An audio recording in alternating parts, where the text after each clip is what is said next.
As Kamala Harris and Donald Trump faced off in a crucial presidential debate in Philadelphia, British people interested in politics sighed and said, "At least we still know who the baddies are in this one."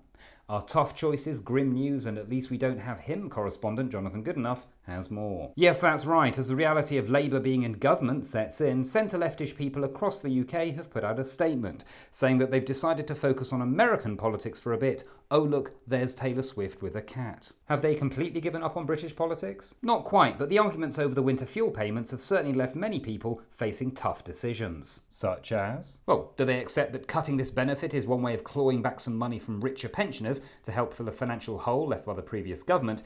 And do they accept that the rising the state pension will go some way to mitigate the effects for poorer people? Or do they shrug their shoulders, say they're waiting to see what happens in the budget, and add that nobody said it would be easy? Right. Or do they throw their hands up in the air, agree that Labour are just as bad as the Conservatives, and change hashtag Tories out to hashtag Starmer out? All tough decisions. Although perhaps not quite as tough as a pensioner deciding whether or not to put the heating on in a cold snap. Indeed. So you can see why for many people, they've decided to forego those decisions and instead focus on what's happening in the States. It's just easier. Why? One word: Donald Trump.